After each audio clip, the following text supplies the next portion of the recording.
Bapak Ibu Saudara yang dikasihi oleh Tuhan, kita bersyukur karena kita kembali bisa bersama-sama beribadah dimanapun kita berada.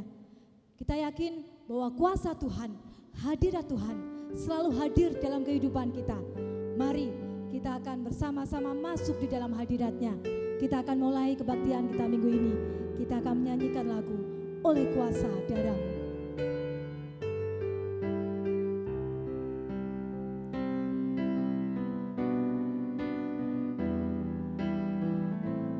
Biarlah kita bersama-sama akan masuk di dalam hadirat-Nya Tuhan. Saat ku masuk ke hadirat-Mu, bawa persembahan ke tempat kudus-Mu. Pujian ku naikkan, sembah ku berikan bagimu Allah yang bagimu Allah yang mulia. Kau layakkanku Tuhan menghampiri, Kau layakkanku menghampirimu, melihat tata kemuliaan-Mu Tuhan.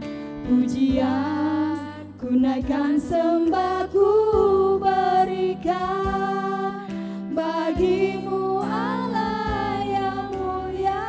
Oleh kuasa darah-Mu, kuasa darah-Mu, Kau telah tebus dosaku.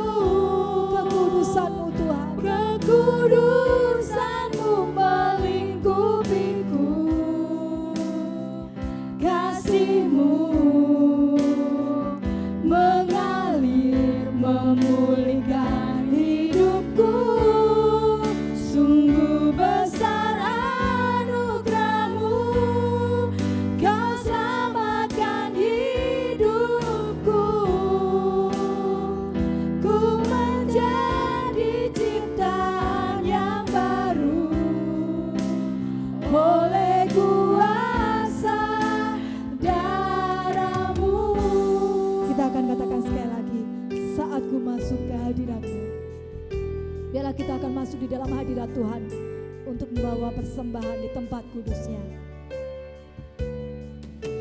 Saat ku masuk ke hadirat-Mu, bawa persembahan ke tempat kudus-Mu. Pujian ku naikkan, sembah ku berikan bagimu Allah yang mulia. Kau layakkanku, Kau layakkanku menghampirimu, melihat tata kemuliaan-Mu Tuhan. Pujian ku naikkan, sembah ku berikan bagimu Allah yang mulia. Kita katakan bersama-sama, oleh kuasa darah-Mu. Saya minta semuanya untuk bangkit berdiri. Kita akan bersama-sama katakan, oleh kuasa darah-Mu Tuhan, Kau telah tebus dosaku Tuhan. Di atas kayu salib-Mu Kau menderita menebus dosa-dosaku. Amin. Kasih-Mu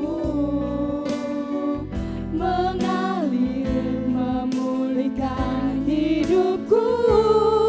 Sungguh besar anugerah-Mu, Kau selamatkan hidupku. Ku menjadi ciptaan yang baru oleh kuasa darah. Kita katakan sekali lagi, oleh kuasa darah-Mu Tuhan. Oleh kuasa, kita akan angkat tangan kita. Kita akan mengandalkan oleh kuasa tebus dosaku. Kekudusan-Mu melingkupiku. Kasih-Mu mengalir memulihkan hidupku. Sungguh besar anugerah-Mu Tuhan, besar anugerah-Mu, Kau selamatkan hidupku.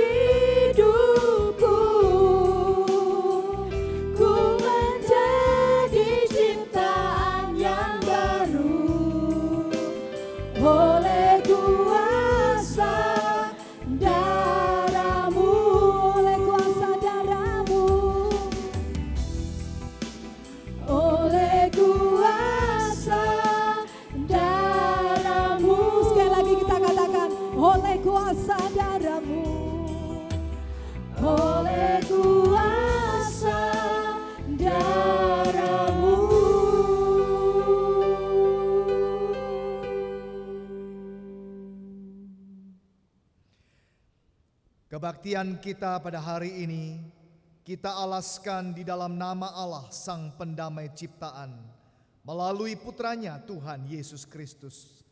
Kasih karunia, rahmat dan damai sejahtera kiranya turun atas kita sekalian di dalam nama Allah Bapa, Allah Putra dan Allah Roh Kudus. Amin. Mulia bagi Bapa, bagi Anak serta Roh Kudus,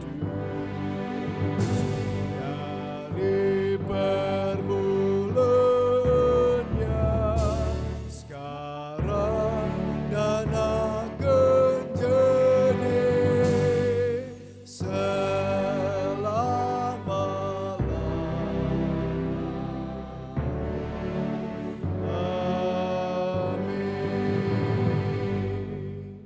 Yesaya 52 ayat 14. Seperti banyak orang akan tertegun melihat dia, begitu buruk rupanya, bukan seperti manusia lagi, dan tampaknya bukan seperti anak manusia lagi. Amin.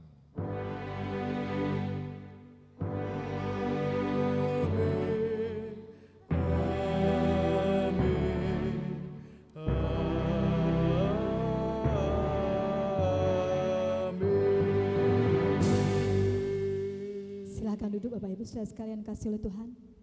Kita akan menyatakan bahwa Roh Kudus selalu hidup di dalam hidup kita, mengalir terus di dalam kehidupan kita. Kita akan menyanyikan lagu ini, Roh-Mu yang hidup Tuhan selalu penuhiku, mengalir di dalam jiwaku, tenang bersamaku.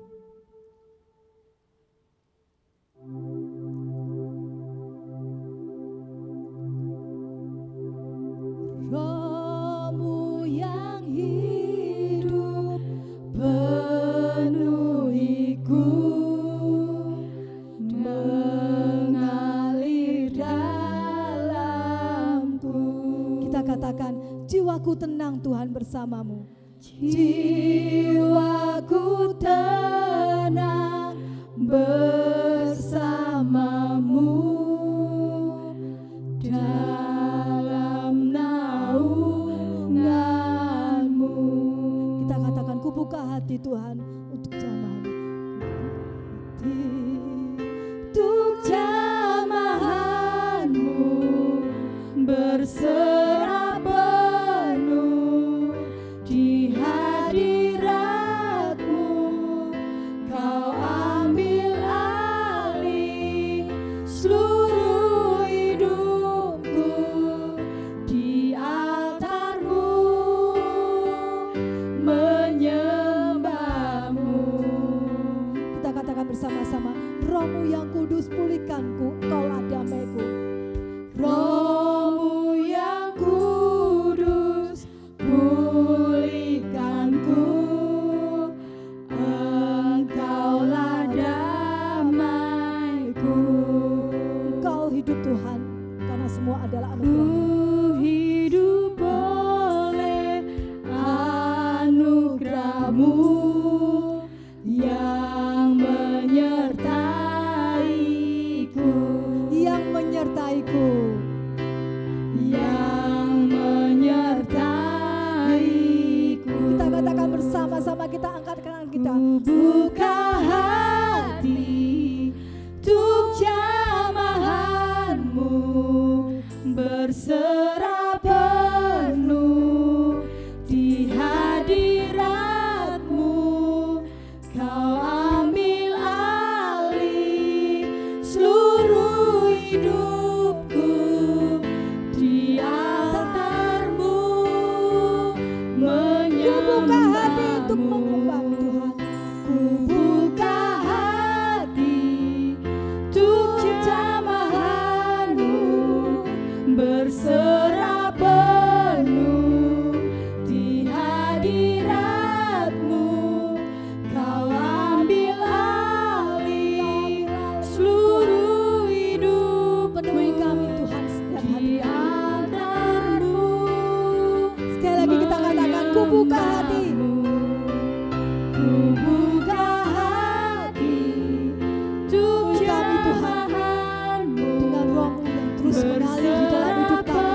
akan lanjutkan, kita akan siapkan hati kita untuk mendengarkan firman Tuhan yang akan disampaikan oleh Pak Agus Susanto.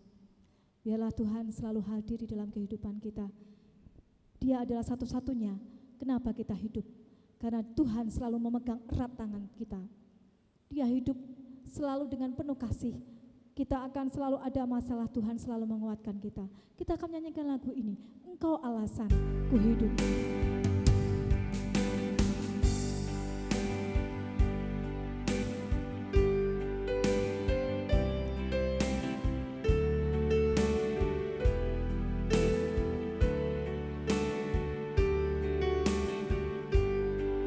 Kita katakan ku hidup karena anugerah-Mu Tuhan. Ku hidup karena anugerah-Mu, tiada satu pun dapat ku banggakan, semua karena cinta-Mu. Ini hidupku, pimpin jalanku. Kasih-Mu Tuhan mengubah hidupku.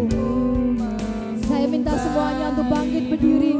Kita akan siapkan hati kita untuk mendengarkan firman Tuhan. Milikku, selamatkan hidupku, semua karena cinta-Mu. Ini hidupku, pimpin. Kita akan angkat tangan kita bersama-sama katakan, Yesus pegang erat tanganku. Yesus pegang erat tanganku, ku tak dapat hidup di luar kasih-Mu.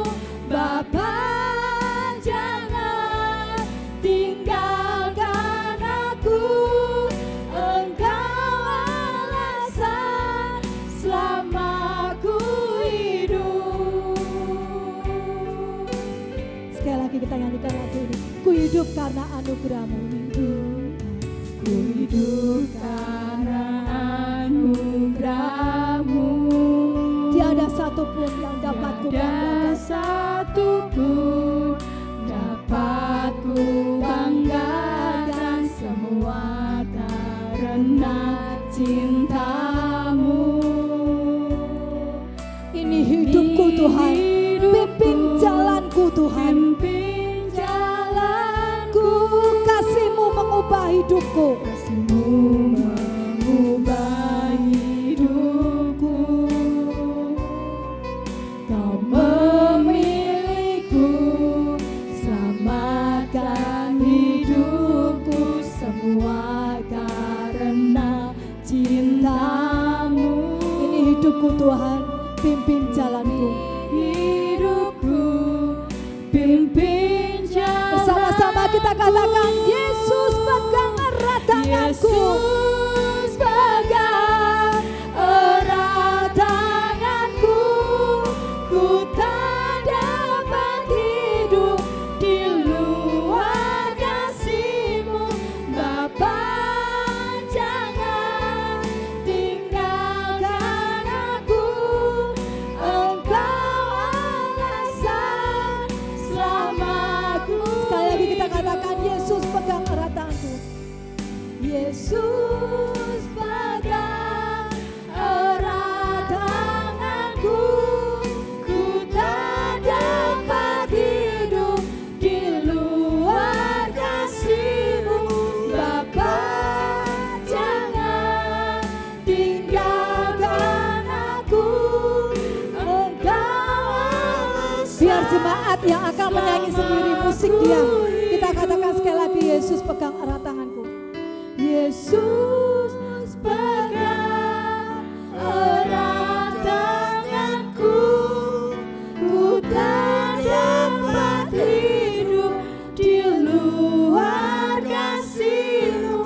Bapa, jangan tinggalkan aku, Engkau alasan selama ku Yesus hidup. pegang erat tanganku.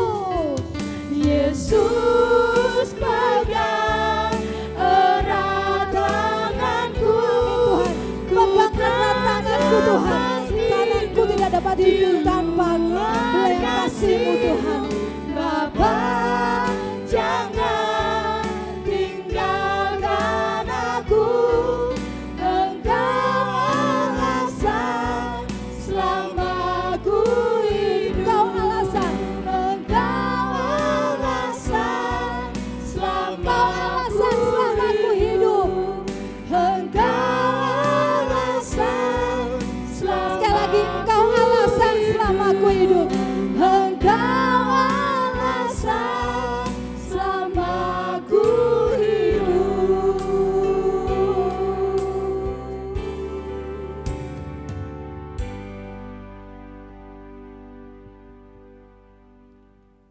Bapa di sorga, kami bersyukur hari ini masih boleh beribadah bersama-sama dimanapun kami berada. Kiranya Tuhan memberkati kami dengan perenungan firman-Mu ini Tuhan. Sekali lagi kami mau melihat, mau mendalami lebih jauh lagi hati Tuhan, kasih Tuhan, dan pengorbanan Tuhan buat kami. Supaya kami dipulihkan, dikuatkan, dan dimampukan hidup seperti yang Kau kehendaki ya Tuhan. Berbicaralah lewat hamba-Mu ini, kiranya kami semua diberkati melaluinya. Di dalam nama Tuhan Yesus Kristus kami sudah berdoa. Amin. Mari Bapak Ibu kita bersama-sama membaca sebagian firman Tuhan yang pada pagi hari ini kita ambil dari Yesaya 53 ayat 1 sampai 12. Kitab Yesaya 53 ayat 1 sampai 12.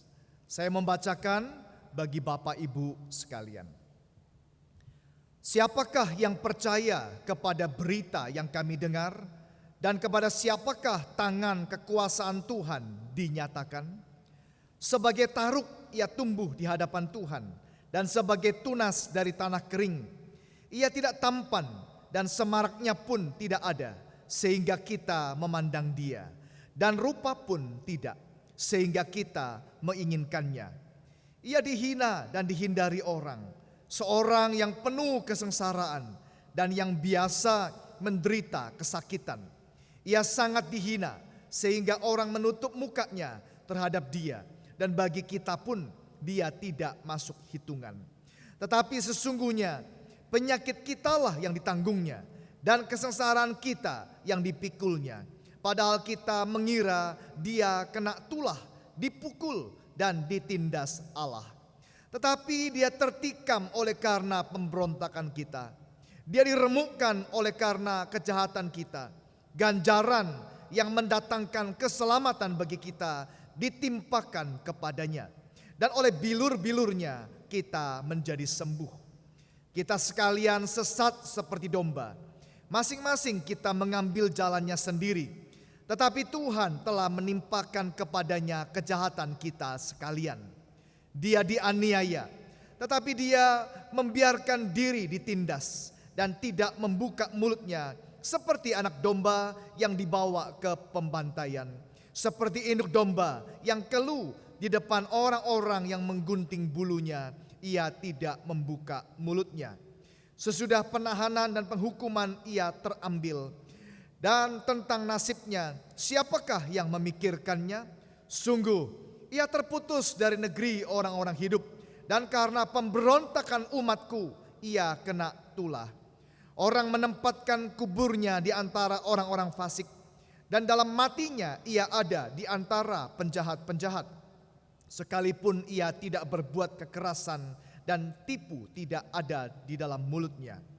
Tetapi Tuhan berkehendak meremukkan dia dengan kesakitan.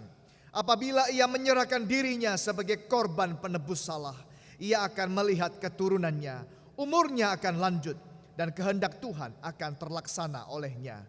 Sesudah kesusahan jiwanya, ia akan melihat terang dan menjadi puas. Dan hambaku itu sebagai orang yang benar akan membenarkan banyak orang oleh hikmatnya, dan kejahatan mereka dia pikul. Sebab itu aku akan membagikan kepadanya orang-orang besar sebagai rampasan. Dan ia akan memperoleh orang-orang kuat sebagai jarahan, yaitu sebagai ganti. Karena ia telah menyerahkan nyawanya ke dalam maut, dan karena ia terhitung di antara pemberontak-pemberontak. Sekalipun ia menanggung dosa banyak orang dan berdoa untuk pemberontak-pemberontak. Amin. Sampai sedemikian jauh bacaan kita pagi hari ini, Bapak Ibu sekalian. Tema kita pada pagi hari ini adalah yang terluka, yang menyembuhkan. Yang terluka, yang menyembuhkan. Bapak Ibu sekalian, pada waktu kita memperingati Jumat Agung, pada waktu kita merenungkan kembali akan kematian dan penderitaan Yesus Kristus, di sana kita melihat sebuah pengorbanan yang sangat besar yang Yesus lakukan buat kita. Tubuhnya terluka, tubuhnya berdarah, tubuhnya disakiti untuk kita semua, Bapak Ibu sekalian.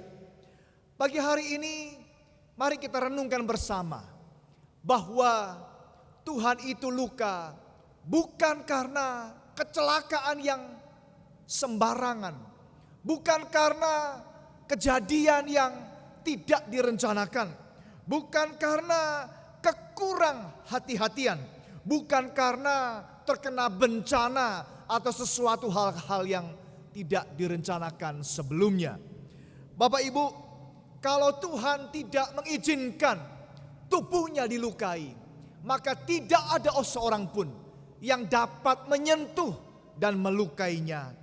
Bapak Ibu, kita tidak boleh lupa satu ayat firman Tuhan yang berkata dalam Yohanes pasal 10 ayat 18 yang berkata, tidak seorang pun mengambilnya daripadaku, melainkan aku memberikannya menurut kehendakku sendiri.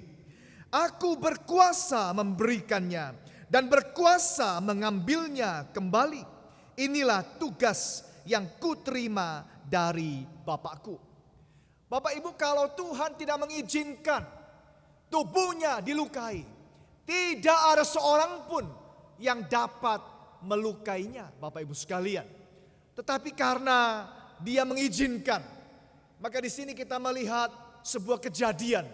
Bagaimana orang-orang bisa memukul Dia, orang-orang bisa menyakiti Dia, orang-orang bahkan bisa melukai Dia, mencambuk Dia, dan lain sebagainya. Bahkan kalau kita ingat satu perkataannya pada waktu Dia di atas salib, perkataannya berkata yang tercatat dalam Yohanes pasal 19 ayat 30 berkata, sesudah Yesus meminum anggur asam itu, berkatalah Ia, sudah selesai. Lalu Ia menundukkan kepalanya dan menyerahkan nyawanya. Tuhan yang mengizinkan manusia untuk melukainya.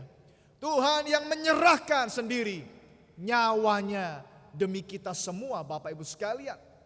Bukan karena kejadian atau kecelakaan yang tidak dikehendaki. Tuhan mengizinkan semua itu karena kasih-Nya kepada kita semua. Bapak Ibu sekalian, menurut perkiraan ada begitu banyak lubang, ada begitu banyak luka, ada ribuan luka di sekujur tubuhnya. Kalau kita lihat dari kepala sampai ke kakinya, ada puluhan ribuan, ada begitu banyak luka yang mencucurkan darah sehingga hampir habis darahnya. Bapak Ibu, kita melihat bagaimana duri-duri melukai kepalanya, bagaimana cambuk-cambuk melukai punggungnya, pinggangnya, badannya semuanya, pahanya, kaki-kakinya semuanya, Bapak Ibu sekalian. Bahkan tangannya tertusuk oleh paku, kakinya tertusuk oleh paku, pinggangnya tertusuk oleh tombak dan lain sebagainya. Luka yang besar, luka yang banyak, luka yang mencucurkan darahnya, sehingga Yesus harus mencucurkan begitu banyak darah untuk kita semua. Bapak Ibu sekalian, kalau kita lihat tulisan-tulisan daripada para penulis Alkitab lainnya, di Di dalam kitab-kitab yang lainnya, bahkan di dalam Yesaya pasal 53 yang tadi kita baca. Di sana dikatakan bahwa Yesus sungguh-sungguh menderita. Yesus sungguh-sungguh mengalami kesakitan. Tetapi Bapak Ibu sekalian, di dalam Yesaya pasal 52 yang tadi kita baca dalam pembukaan ibadah ini. Ayat 14 saya mau mengulang sekali lagi. Untuk menolong kita melihat satu kejadian, satu hasil, satu fakta setelah mengalami luka-luka tersebut. 52:14 berkata demikian. Seperti banyak orang akan tertegun melihat dia. Begitu buruk rupanya, bukan seperti manusia lagi. Dan tampaknya bukan seperti anak manusia lagi. Kalau buku-buku yang lain di dalam kitab yang lain maupun Yesaya 53 tadi Bapak Ibu sekalian, menggambarkan tindakan orang-orang yang diberikan kepada Yesus. Apakah itu pukulan, apakah itu cambukan, apakah itu yang lain sebagainya. Tindakannya, perbuatannya. Tetapi di dalam pasal 52 ayat 14 ini, di sana kita melihat dampaknya. Hasil yang diakibatkan daripada semua perbuatan manusia tersebut. Di dalam pasal 52:14 dikatakan di sana, begitu buruk rupanya. Hancur Bapak Ibu sekalian. Terjemahan yang lain mengatakan rusak, damage, ya, cacat Bapak Ibu sekalian. Yang tidak dapat dipulihkan. Luka-luka menganga. Satu dampak yang keras, satu dampak yang begitu berat yang harus dialami oleh Yesus. Dikatakan begitu buruk rupanya. Mukanya hancur, tubuhnya hancur, badannya seluruhnya itu hancur Bapak Ibu sekalian. Dampak yang diakibatkan daripada semua perbuatan manusia tersebut. Bapak Ibu, kalau kita melihat orang-orang yang mau dimakamkan. Pada waktu ada orang-orang yang meninggal, sebelum mereka dimasukkan di dalam peti jenazah. Biasanya mereka akan dimandikan. Biasanya mereka akan di make up, dibuat sedemikian rupa, diberikan pakaian yang terbaik, diatur sedemikian rupa supaya bisa baik Bapak Ibu sekalian. Mukanya di make up, mukanya dikasih riasan-riasan supaya bisa menjadi baik. Tetapi dikatakan di sini mukanya Yesus tidak di make up Bapak Ibu sekalian.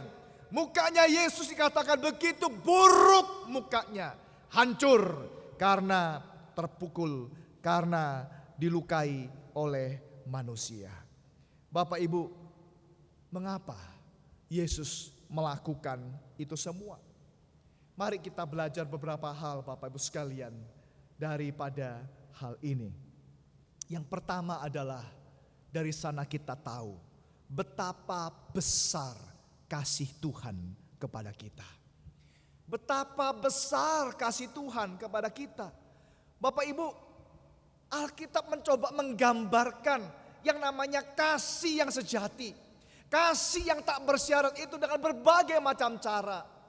Bukan hanya bicara, bukan hanya teori, bukan hanya pengajaran-pengajaran yang begitu luar biasa yang bisa kita pelajari di dalam Alkitab tentang kasih. Ya, itu satu bagian. Tetapi bukan hanya itu Bapak Ibu sekalian. Ajaran-ajaran yang ada, tulisan-tulisan yang ada memberikan kepada kita data-data. Memperjelas kepada kita apa itu kasih yang sejati. Tetapi bukan hanya cuma itu. Yesus harus datang ke dalam dunia ini. Yesus harus tinggal bersama-sama dengan manusia. Selama berpuluh tahun dia dalam pelayanannya hidup bersama orang-orang yang berdosa. Bahkan dia disebut sebagai sahabat orang berdosa. Bahkan Bapak Ibu sekalian, dia ikut menangis, ikut melihat, merasakan perasaan-perasaan daripada orang-orang yang menderita. Dan bahkan lain sebagainya yang Yesus bisa lakukan untuk menggambarkan kasih-Nya kepada kita sekalian. Bapak Ibu, tetapi hari ini kita mau melihat, rupanya semua itu belum cukup. Hari ini kita mau melihat bahwa Yesus memakai cara harus mengeluarkan darah. Dia mencucurkan darahnya. Dan inilah caranya supaya manusia bisa mengerti apa itu kasih yang sejati, Bapak Ibu sekalian. Maka kita tidak bisa berkata bahwa kita tidak mengerti mengenai kasih yang sejati ini, Bapak Ibu sekalian. Tuhan sudah memakai begitu banyak cara. Tuhan sudah memakai begitu banyak tanda, begitu banyak demonstrasi untuk mengajar kita mengerti lebih jelas apa itu kasih yang sejati. Kalau orang tidak mengerti dengan ajaran-ajaran yang teoritis, kalau orang masih belum mengerti melihat kejadian bahwa Yesus datang ke dalam dunia, atau bahkan keberadaannya yang begitu merakyat dengan begitu banyak orang, hidup bersama-sama semua orang, bahkan dia menjadi sahabat orang berdosa, memberikan segala-galanya. Pada waktu malam terakhir sebelum dia disalibkan, dia masih memberikan tanda bahwa inilah tubuhku, inilah darahku, dan banyak cara yang lainnya. Bapak Ibu sekalian, saya rasa kita tidak bisa berkata saya tidak mengerti. Kita pasti sekarang sadar, Bapak Ibu sekalian, tatkala kita melihat darahnya Yesus dicurahkan, di sana kita mengerti apa itu kasih yang sejati, kasih yang tak bersyarat, kasih yang sungguh mengasihi tanpa harapan balasan apapun. Bapak Ibu, dari sana kita merasa malu. Merasa malu dengan pengertian kita tentang kasih. Barangkali ada orang yang berkata, aku sudah mengasihi. Aku sudah mengasihi.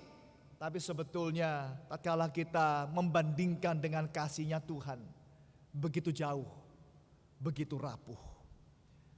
Di Jepang kuno, Bapak Ibu sekalian, ada sebuah tradisi. Orang-orang yang sudah tua dan anak-anak kecil yang tidak dikehendaki kelahirannya atau pertumbuhannya akan dibuang ke hutan tersebut sampai mati. Di Jepang kuno ada sebuah tradisi seperti itu.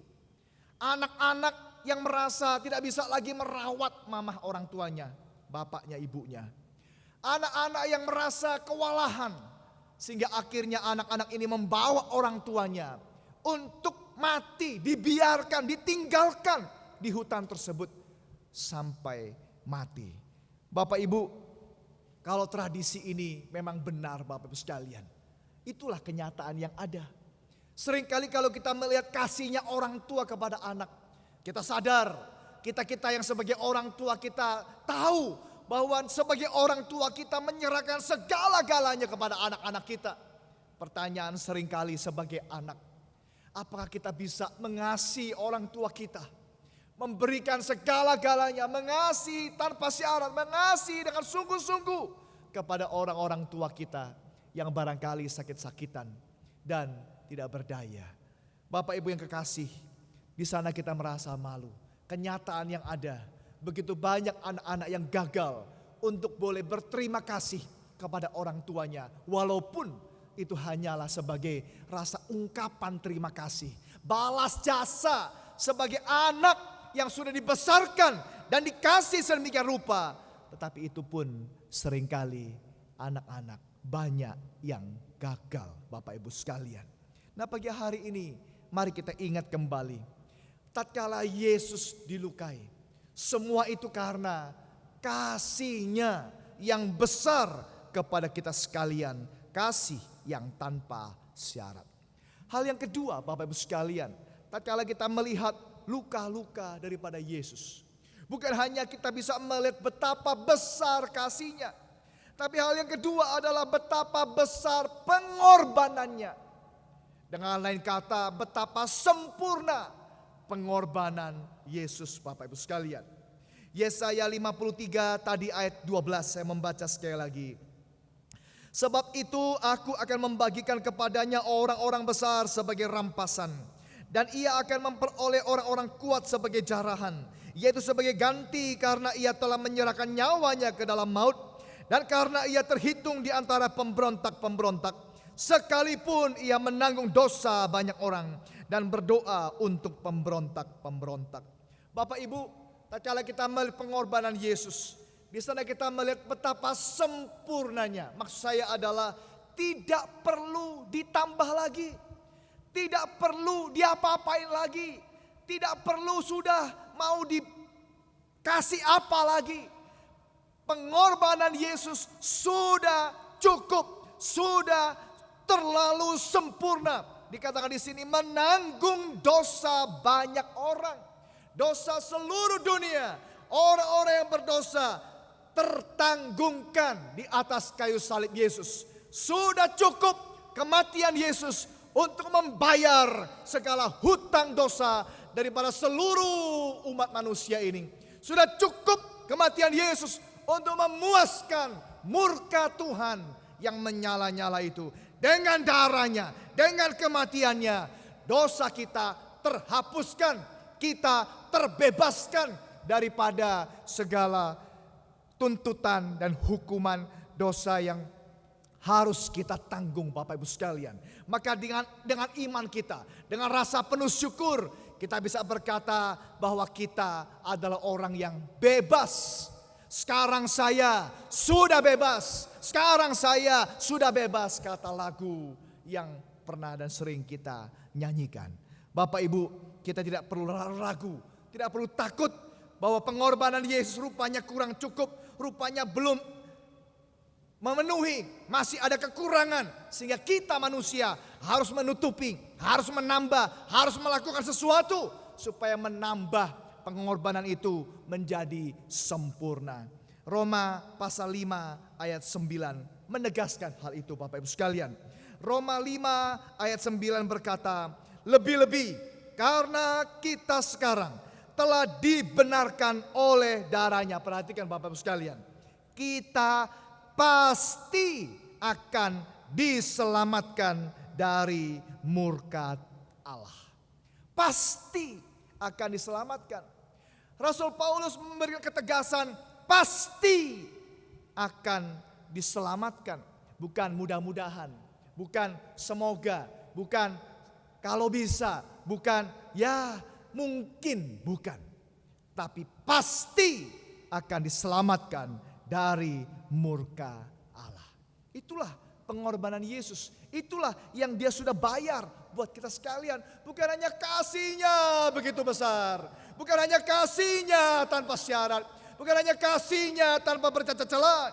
Tapi pengorbanannya sempurna, Bapak Ibu sekalian. Itu adalah hal yang kedua. Kita masuk pada hal yang ketiga, Bapak Ibu sekalian. Hal yang ketiga mengatakan betapa besar anugerahnya. Bukan hanya kasihnya yang besar, pengorbanannya yang besar, tapi juga anugerahnya yang besar, Bapak Ibu.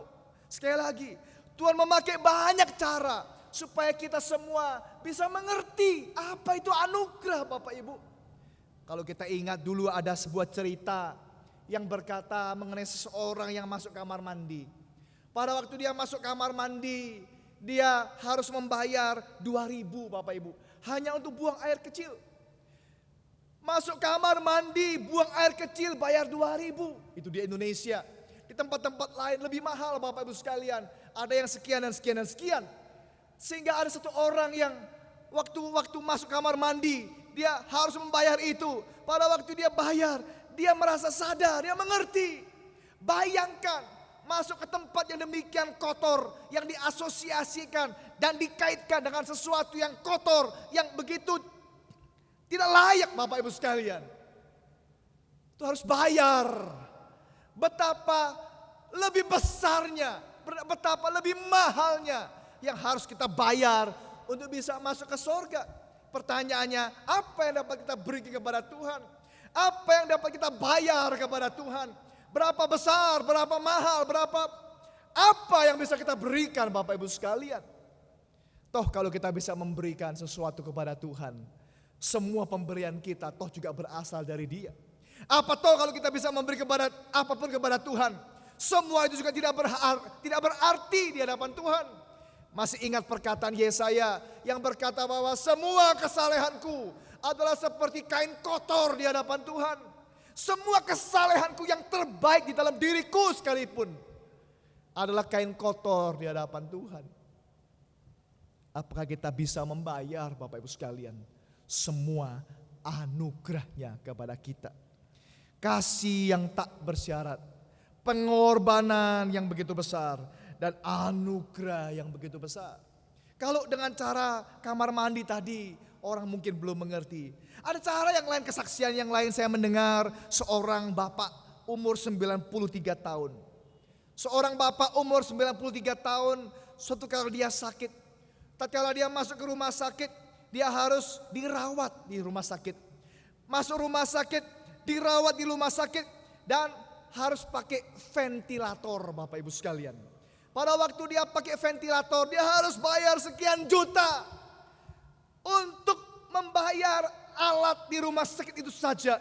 Dia harus bayar sekian juta, Bapak Ibu sekalian. Pada waktu dia bayar, dia menangis, dia berkata, aku hidup sampai hari ini, umur 93 tahun. Kalau aku setiap hari harus membayar, berapa hutangku kepada Tuhan? Kalau setiap hari aku harus bayar sekian juta, berapa banyak yang harus aku bayar kepada Tuhan? Bapak Ibu, Tuhan sekali lagi memakai banyak cara, banyak gambaran, banyak metode supaya kita bisa mengerti anugerah Tuhan yang besar itu. Maka Yohanes berkata, karena begitu besar kasih Allah kepada dunia ini. Sehingga kita sebagai manusia hanya dengan percaya saja kita dapat diselamatkan Tuhan. Dan sekali lagi kita ingat bahwa Paulus berkata kita pasti akan diselamatkan. Bapak Ibu, betapa besar kasihnya kepada kita. Betapa besar pengorbanannya kepada kita. Dan juga betapa besar anugerahnya kepada kita. Pertanyaannya sekarang Bapak Ibu, hati-hati dengan hal ini. Karena kita seringkali sebagai orang Kristen rupanya berhenti sampai di situ. Banyak sekali orang-orang Kristen yang hanya berhenti sampai di dalam formalitas upacara, formalitas keagamaan, formalitas sebuah kepercayaan, tetapi tanpa ada tujuan yang jelas, dampak yang jelas, konkret di dalam kehidupan manusia tersebut. Bapak Ibu, judul kita bukan hanya berbicara mengenai luka, bukan hanya yang terluka, bukan hanya itu. Judul kita berkata bahwa yang terluka, yang menyembuhkan. Maksudnya adalah tentu di dalam segala kejadian ini, pengorbanan Yesus, kematian Yesus, darah yang tercurah itu, ada tujuan yang Yesus ingin capai buat kita semuanya, Bapak Ibu sekalian. Apa tujuannya? Maka sekali lagi kita renungkan bersama bahwa kekristenan ini bukan hanya soal kita ke gereja, bukan hanya soal kita bisa bernyanyi, bisa berpakaian rapi, dan bisa mengenal ayat-ayat ataupun cara-cara liturgis dan lain sebagainya. Bukan cuma itu Bapak Ibu sekalian. Kekristenan bukan hanya soal kita minum anggur, makan roti perjamuan. Bukan hanya kita dibaptis lalu dan lain sebagainya. Semua formalitas, semua bungkus daripada apa yang namanya orang sebut kekristenan atau agama itu, bukan itu tujuan kita. Bukan itu tujuan Yesus mati di kayu salib supaya kita bisa semuanya itu. Tetapi Bapak Ibu, tujuannya adalah supaya kita dipulihkan, supaya kita disembuhkan, supaya kita dimampukan. Untuk apa? Untuk kita bisa hidup menyenangkan hati Tuhan. Maka poin saya yang nomor 4 Bapak Ibu, yang terakhir ini berkata, melalui kejadian ini kita bisa melihat betapa besar kerinduan Yesus. Betapa besar kerinduan Yesus supaya kita dapat dipakai Tuhan menjadi berkat. Supaya kita bisa hidup sesuai kehendaknya. Supaya kita bisa hidup di dalam ketaatan kepada firman-Nya, Bapak Ibu sekalian. Percuma kalau Yesus sudah begitu besar berkorban, sudah mati, sudah disalib, hanya membuat kita ke gereja, hanya membuat kita bisa bernyanyi, hanya membuat kita bisa melakukan segala macam upacara-upacara dengan susunan liturgis yang luar biasa. Percuma, dan itu sebuah kegagalan gereja yang terbesar Bapak Ibu sekalian. Tuhan mau supaya kita hidup baru. Tuhan mau supaya kita hidup yang dimurnikan, hidup yang suci, hidup yang memuliakan Tuhan, hidup yang sungguh sesuai dengan kehendak daripada Tuhan. Bapak Ibu, kita ingat Yunus. Yunus pada waktu dia tidak taat, dipanggil Tuhan untuk pergi ke Niniwe. Dia justru sengaja melawan Tuhan, memberontak kepada Tuhan. Dia pergi ke arah yang berlawanan. Singkat cerita Bapak Ibu, di tengah perjalanan kita melihat bagaimana kapal yang ditumpangi oleh Yunus diterjang, diombak-ambing dengan ombak yang besar, angin yang besar. Lalu Yunus mengakui, dia berkata, sayalah yang seharusnya pergi ke Niniwe, tetapi saya justru melawan Tuhan. Saya di sini hari ini, saya melarikan diri daripada perintahnya Tuhan. Pertanyaan kita Bapak Ibu sekalian, apakah cukup hanya dengan pengakuan? Apakah cukup hanya dengan orang sebut sebagai pertobatan? Apakah hanya cukup sebagai orang berkata bahwa itu adalah pengakuan dosa lalu selesai? Tidak Bapak Ibu sekalian. Orang-orang di kapal itu masih berusaha untuk melanjutkan perjalanannya. Yunus masih coba bertahan di dalam kapal itu. Tetapi Bapak Ibu sekalian, ombak tambah besar, angin tambah besar. Tuhan tidak mengizinkan untuk kapal itu dilanjutkan Bapak Ibu. Sampai Ayub berkata, lemparkanlah saya. Saya keluar dari kapal ini, saya berhenti di sini. Lalu dia dimakan ikan yang besar, dibawa oleh ikan itu kembali ke tempat yang seharusnya dia berada. Itulah namanya pertobatan. Itulah yang namanya hidup yang baru. Hidup yang baru tidak cukup hanya dengan pengakuan kita berkata, iya saya orang berdosa. Iya, tapi ada berhenti. Proses yang mengatakan saya stop dari perbuatan-perbuatan saya yang berdosa. Hal-hal yang kotor, hal-hal yang najis, hal-hal yang tidak berkenan kepada Tuhan. Saya berhenti dan saya kembali ke tempat yang seharusnya di mana saya berada. Hidup yang benar, hidup yang suci, hidup yang taat, hidup yang berkenan kepada Tuhan, hidup yang memuliakan nama Tuhan. Itulah kehendaknya Tuhan Bapak Ibu sekalian. Yesus mati untuk apa Bapak Ibu? Darah tercurah untuk apa Bapak Ibu? Bukan hanya untuk supaya kita bisa tahu ada sebuah kejadian seperti itu. Lalu kita merasa terharu, kita merasa sedih, kita melihat film, kita melihat nyanyian, kita melihat semua hal seperti itu. Tanpa ada perubahan yang berarti dalam kehidupan kita. Bapak Ibu, hari-hari ini saat kita mengalami wabah corona ini. Di sana kita melihat pertobatan besar-besaran terjadi. Begitu banyak orang-orang yang kembali kepada Tuhan. Mereka berseru, berdoa, minta tolong kepada Tuhan. Bapak Ibu, baru-baru saya melihat sebuah foto bagaimana orang-orang senator-senator Amerika, orang-orang yang disebut sebagai the congressman, orang-orang Amerika, mereka berlutut, mereka berdoa, mereka mohon pengampunan, mereka berdoa supaya Tuhan berbelas kasihan kepada Amerika. Orang banyak sekali, paling banyak di dunia ini yang katanya sekarang sudah ratusan ribu di Amerika saja. Seluruh dunia sudah 2 jutaan Bapak Ibu, hampir 2 jutaan. Bapak Ibu, orang-orang berseru kepada, padahal itulah dulu seharusnya Amerika. Amerika yang punya uang saja dolar dikatakan in God we trust.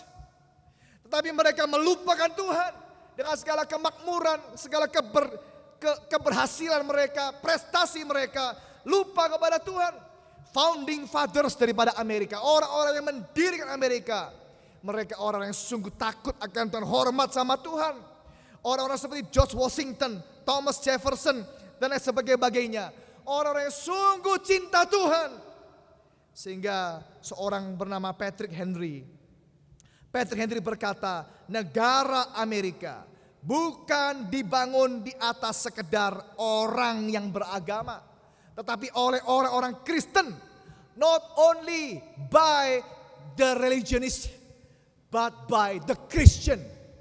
Bukan hanya kepada orang-orang yang beragama, orang-orang yang punya agama. Bukan hanya di atas sekedar buku-buku agama, buku kitab suci biasa. Tapi di atas Injil Yesus Kristus. Saudara, hari-hari ini orang-orang kembali kepada Tuhan. Di negara-negara lain, di Italia, di New Orleans, ada begitu banyak orang yang berdoa di jalan-jalan, di mana-mana, berkhotbah di jalan-jalan. Mereka menyerukan pertobatan, pertobatan, pertobatan. Pertanyaan, apakah itu hanya sebagai sebuah pertobatan, doa, dan tangisan saja, tanpa ada keseriusan untuk hidup baru di dalam Tuhan? Presiden Amerika Donald Trump bahkan hari-hari ini merencanakan untuk mengembalikan doa ke sekolah-sekolah public schools, di mana sebelumnya dia sudah melarang oleh presiden sebelum-sebelumnya, oleh pemerintah sebelumnya, doa di tempat-tempat umum dilarang. Public schools, public places, orang tidak boleh berdoa. Tapi hari ini Trump sudah merencanakan, menandatangani untuk bisa mengembalikan, mengizinkan doa kembali ke sekolah-sekolah dan tempat-tempat umum. Bapak Ibu, Tuhan mau, Tuhan rindu supaya kita bisa dipulihkan, disembuhkan, dipakai oleh Tuhan, dan dijadikan berkat. Itulah tujuan Yesus mengorbankan dirinya, bahkan mencucurkan darahnya buat kita. Kiranya kita semua Bapak Ibu sekalian melihat hal ini, sehingga kita bisa sungguh bukan hanya terharu melihat kematian Yesus, tapi kita menyediakan diri kita. Tuhan, pakailah aku. Tuhan, aku di sini. Biarlah hidupku dipulihkan, disembuhkan, dan dipakai Tuhan menjadi berkat. Amin. Mari kita berdoa. Sungguh hati kami bersyukur Tuhan, bersama dengan tiap tetesan darah yang Tuhan curahkan buat kami. Oleh karena kematian-Mu, pengorbanan-Mu, kasih-Mu yang besar, kami yang seharusnya binasa dapat diselamatkan. Kami berdoa Tuhan, kiranya kami bukan hanya berhenti sampai pada tahap perasaan terharu saja, tapi kami sampai ke dalam kesediaan dan kerelaan diri kami untuk disembuhkan, dipulihkan, dimampukan, bahkan dipakai oleh Tuhan menjadi berkat. Pakailah kami Tuhan, orang-orang yang sudah Engkau tebus ini, supaya pengorbanan-Mu tidak sia-sia. Di dalam nama Yesus, Tuhan kami yang hidup, kami sudah berdoa. Amin. Puji Tuhan, Bapak Ibu Saudara, kita sudah mendapatkan berkat rohani firman Tuhan yang sudah disampaikan oleh Bapak Agus Susanto. Biarlah firman Tuhan yang sudah kita terima dapat menjadikan kita menjadi berkat rohani kita, dan bagi kita semuanya mendapatkan berkat dan dapat kita praktekkan di dalam kehidupan kita sehari-hari. Tiba saatnya kita akan memberikan persembahan. Kita akan siapkan hati kita untuk kita memberikan persembahan. Persembahan ini dapat Bapak Ibu berikan dan dapat Bapak Ibu kirim kepada rekening yang sudah tercantum di warta, dan juga dapat Bapak Ibu kirimkan atau Bapak Ibu berikan di kotak yang ada di gereja, dapat Bapak Ibu berikan pada saat Bapak Ibu jam kerja. Kita akan siapkan hati kita untuk memberikan persembahan, kita akan berdoa. Mari kita akan berdoa. Bersyukur Tuhan, kami sudah menerima firman-Mu yang begitu luar biasa, yang sudah kami dengarkan. Kiranya firman yang sudah kami dengarkan ini Tuhan, dapat bermanfaat di dalam kehidupan kami. Sekarang Tuhan, tiba saatnya kami akan memberikan persembahan. Berkati tangan-tangan kami yang memberi Tuhan. Berkati kami yang akan mengirimkan melalui rekening, maupun kami yang akan mengirimkan melalui kotak yang berada di gereja. Tuhan berkati. Berkati juga majelis yang akan mengelola untuk persembahan ini Tuhan. Kiranya persembahan ini dapat untuk mempelebar kerajaan-Mu saja. Terima kasih Tuhan, di dalam nama Tuhan Yesus kami berdoa dan mengucap syukur. Amin. Kita akan bersama-sama menyanyikan lagu Betapa Kita Tidak Bersyukur. Betapa kita tidak bersyukur. Selamat memberikan dengan penuh sukacita Bapak Ibu. Dan subur, lautnya luas, gunungnya megah, menghijau padang, bukit dan lembah. Itu semua berkat karunia Allah yang agung maha kuasa. Itu semua berkat karunia Allah yang agung maha kuasa. Baik, kedua, alangkah indah pagi mereka.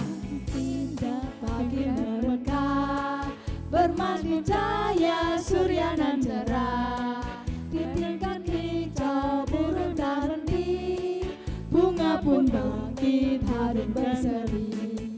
Itu semua berkat karunia Allah yang agung maha kuasa. Itu semua berkat karunia Allah yang agung. Baik, ketiga, bumi yang hijau langitnya terang. Hijau langitnya terang, berpadu dalam warna cemerlang. Indah jelita, damai dan teduh, bersada kita jaya dan teguh. Itu semua berkat karunia Allah yang agung maha kuasa. Itu semua berkat karunia Allah yang agung. Itu semua berkat karunia. Itu semua berkat karunia Allah yang agung maha kuasa. Itu semua berkat karunia Allah yang agung maha kuasa. Mari Bapak Ibu, sekarang kita bersama-sama berdoa untuk beberapa hal, khususnya untuk apa yang sekarang sedang kita hadapi, bangsa kita juga negara di mana kita tinggal, bahkan seluruh dunia. Dengan wabah ini kiranya Tuhan menolong kita semua. Mari kita berdoa. Bapa di sorga, kami datang padamu pagi hari ini. Kami mau membawa segala pergumulan dan doa kami Tuhan. Kami mau terus berdoa kiranya Tuhan tolong setiap kami dan bangsa ini Tuhan. Bahkan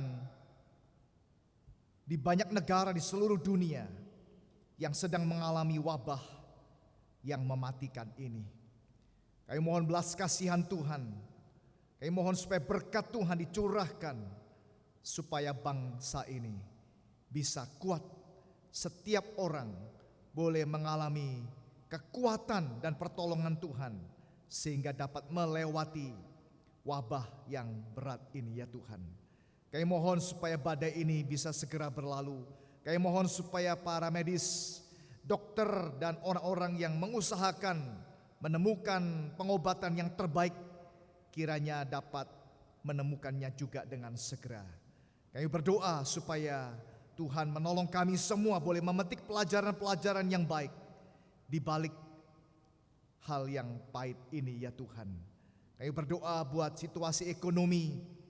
Banyak orang kehilangan pekerjaan, banyak orang dalam kesulitan. Kiranya Tuhan campur tangan membukakan berkat daripada Tuhan, memberikan rezeki, kecukupan segala kebutuhan yang dibutuhkan oleh kami semuanya.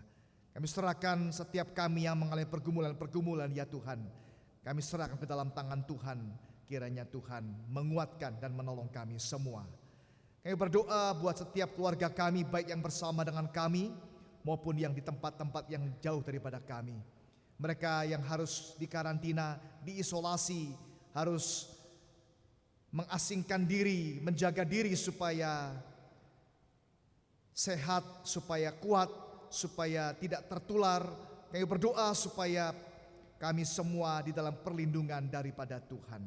Berkati juga pejabat negeri ini secara khusus Tuhan, supaya mereka juga boleh terus memikirkan dan mengambil langkah-langkah yang baik, bisa mensejahterakan rakyat, mengatasi dan mencarikan solusi yang terbaik untuk mengantisipasi bahkan mengatasi masalah ini ya Tuhan. Kami berdoa buat gereja-gereja Tuhan yang hari-hari ini beribadah secara online. Kiranya Tuhan memberkati setiap jemaat Tuhan, anak Tuhan terpelihara di dalam iman. Kami tetap kuat, tabah, kokoh dan kuat walaupun kami mengalami begitu banyak masalah. Kami berdoa segala perusahaan, orang-orang yang bekerja, para pengusaha juga yang mengalami banyak kesulitan, Tuhan memberkati, memberikan hikmat bagaimana langkah-langkah yang terbaik supaya segala sesuatunya boleh berjalan dengan baik ya Tuhan. Terima kasih banyak ya Bapak. Kami serahkan untuk pergumulan-pergumulan pribadi kami Tuhan.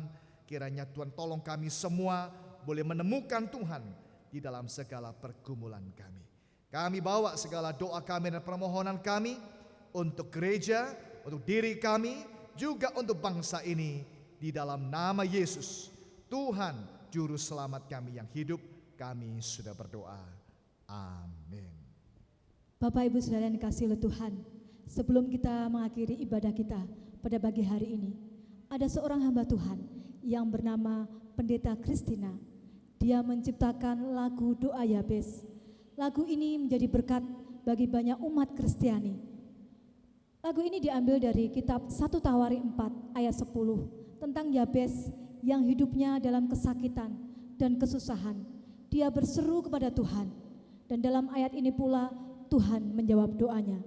Mari kita ucapkan dan kita nyanyikan lagu ini untuk menjadi doa iman kepada kita setiap hari. Karena iman timbul dari pendengaran. Pendengaran akan firman yang terus menerus diucapkan.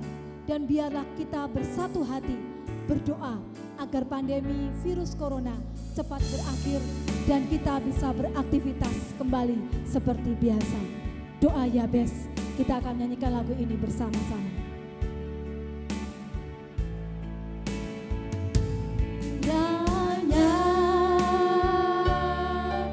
Engkau memberkati aku berlimpah-limpah dan memperluas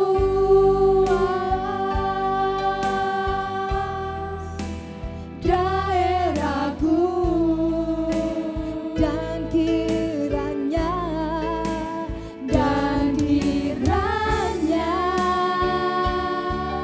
tanganmu menyertai aku dan melindungi aku daripada malapetaka, sehingga kesakitan tidak menimpa aku. Kita semuanya akan bangkit berdiri, kita nyanyikan sekali lagi. Kiranya Engkau memberkati aku. Kiranya Engkau memberkati aku berlimpah-limpah dan memperluas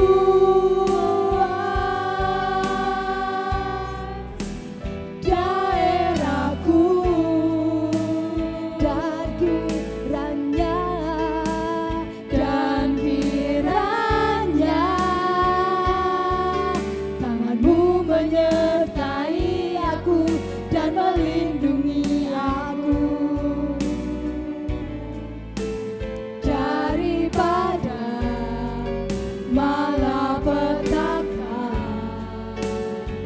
sehingga kesakitan tidak menimpa aku. Sekali lagi, kiranya Engkau memberkati aku.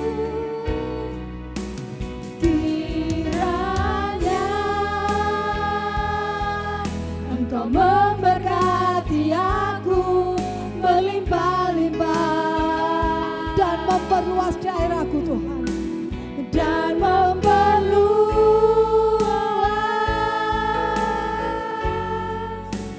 daerahku,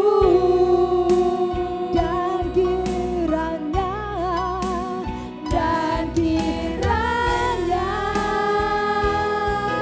tanganmu menyertai aku dan melindungi aku dari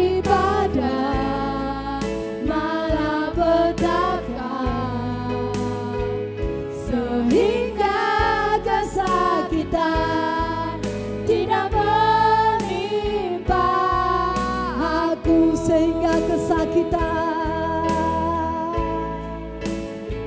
sehingga kesakitan tidak menimpa aku. Sekali lagi, sehingga kesakitan Tuhan tidak menimpa aku, sehingga kesakitan tidak menimpa aku. Kita katakan, Tuhan mendengarkan dan menjawab doaku.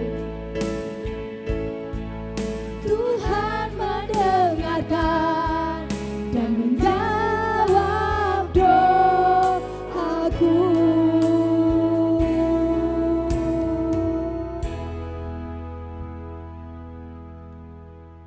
Mari Bapak Ibu, kita sebagai jemaat Mennonite mengikrarkan komitmen kemuritan. Kami bersaksi bahwa tidak seorang pun dapat sungguh-sungguh mengenal Kristus kecuali ia yang mengikutinya setiap hari dalam kehidupan. Kita akan kembali dalam segala aktivitas kita, Bapak Ibu sekalian.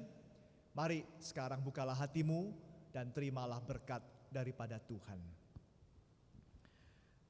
Kasih karunia Tuhan Yesus Kristus dan kasih Allah Bapa dan persekutuan Allah Roh Kudus, Allah Tritunggal, menyertai kita sekalian, menguatkan kita sekalian, memulihkan kita sekalian, juga memberkati kita sekalian hari ini sampai selama-lamanya. Amin.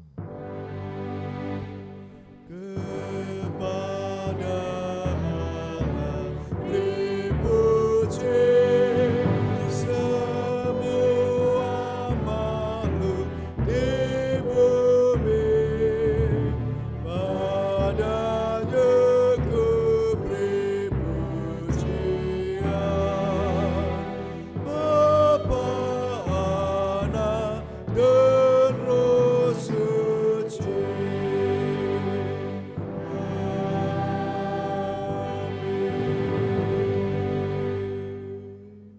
Ibadah kita sampai di sini. Amin. Tuhan memberkati kita sekalian.